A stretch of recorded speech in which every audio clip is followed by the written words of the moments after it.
بعض خواتین کو نا میں دہشت گرد بناتا ہوں. مجھے جب فون کر کے اپنے شوہر کے بارے میں بتاتی نا ایسا کر رہا ہے, میں کہتا ہوں واقعی ایسا کر رہا ہے, جھوٹ تو نہیں بول رہی. کہی ہاں. میں نے کہا پھر گھر الٹ دو پورا, کیونکہ یہ بدتمیز آدمی اخلاق سے سدھرنے والا.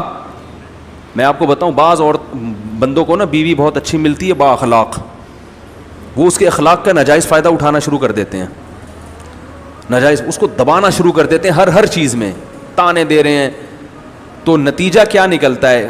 اصل تو اخلاق ہی ہے شریعت میں, جو کام اخلاق سے ہوتا ہے وہ بد اخلاقی سے نہیں ہوتا, لیکن پانچوں انگلیاں برابر نہیں ہوتی.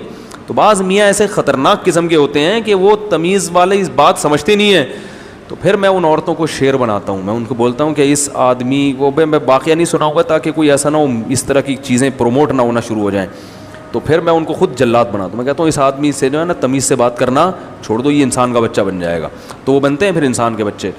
تو وہی ہے کہ کوشش تو کرو گھی سیدھی انگلی سے نکل آئے, نہیں نکل رہا ہو تو پھر انگلی تھوڑی سی گھمانی پڑے. تو یہ گھروں میں بھی ہے, بچہ تمیز سے محبت سے باز آ جائے ٹھیک ہے, نہیں آئے تو چمچ پلیٹ تو کرنا پڑے گا. اسی طرح بیگم کا معاملہ ہے, تمیز سے محبت سے ٹھیک ہے, نہیں تو پھر سختی کرنی پڑے گی. میاں بھی تمیز سے نہیں چل رہا اور برداشت سے باہر ہو گیا ہے تو پھر بھائی تمیز ومیز نہیں ہوتی. سے بولا بھائی رہنا ہے رہو, نہیں تو میں علیحدگی لے رہی ہوں. نہیں دے تو اس کا باپ بھی دے گا. ایک صاحب نے بتایا بہنوں یہ ظلم کر رہا ہے, طلاق ہی نہیں دے رہا, لٹکایا ہوا. میں نے کہا کنڈی لگاؤ, دروازہ بند کرو, 4-5 کنڈے بلاؤ, اس کا باپ بھی طلاق دے گا انشاءاللہ. اس کا باپ بھی اپنی بیوی کو نہ دے دے وہ, یعنی یہ خود ہی دے گا. ٹھیک ہے. تو میں نے کہا یہ چترول لگاؤ گے, کیونکہ وہ جس طرح کی اس طرح تھوڑی زندگی گزر سکتی ہے جس طرح کی وہ گزار رہا ہے. تو اخلاق بھی ہیں اسلام میں, اور زیادہ تو فوکس اخلاق ہی کو کیا گیا ہے, اور ہمارے ہاں یہ اخلاق شارٹ بھی ہو گئے ہیں.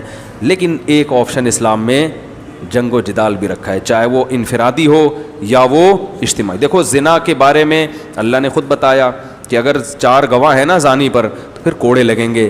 پھر صرف یہ نہیں کہ چلے کے لیے بھیج دو تو ٹھیک ہو جائے گا, تبلیغ میں بھی بھیجیں گے ہم اس کو, لیکن حکومت کیا کرے گی؟ پہلے کنوارا ہے تو 100 کوڑے لگائے گی, شادی شدہ ہے تو پتھروں سے مار کے حکومت کیا کرے گی؟ اس کو ہلاک کرے گی. تو اگر سارے ہی میٹھے میٹھے بول سے سدھرنے والے ہوتے تو اسلام میں چور کا ہاتھ کاٹنے کا حکم نہ ہوتا. کیا خیال ہے؟ سارے اگر محبت کی چھری سے ہی سدھرنے والے ہوتے, سارے اگر اخلاق سے ہی سدھرنے والے ہوتے تو اسلام میں ڈاکو کو چوک پہ لٹکا کے قتل کرنے کا حکم نہ ہوتا. حکومت کو ہے یا آپ نہ لٹکانا شروع کر دیں. اگر سارے محبت سے سمجھنے والے ہوتے تو اسلام میں چور کا ہاتھ کاٹنے کا حکم نہ ہوتا. سارے محبت سے باندھنے والے ہوتے تو زانی کو 100 کوڑے یا سنسار کرنے کا حکم نہ ہوتا, تعزیر کے قوانین نہ ہوتے. تو اس لیے پتہ چلتا ہے کہ دونوں چیزیں معاشرے میں مارکیٹ میں کیا ہونی چاہیے؟ اویلیبل. اور آپ کی ذات میں بھی دونوں صفات ہونی چاہیے. آپ میں میٹھا پن بھی ہونا چاہیے اور کڑواہٹ بھی تھوڑی سی. میرے والد صاحب بڑی پیاری بات کہتے تھے کہ نہ اپنے آپ کو اتنا میٹھا بناؤ کہ لوگ نگل لیں, اور نہ اتنا کڑوا بناؤ کہ تھوکنا شروع کر دیں. بیلنس رکھنا ہے ہر چیز میں. یہی اسلام کا حکم ہے اور یہی نبی صلی اللہ علیہ وسلم کی تعلیمات ہیں.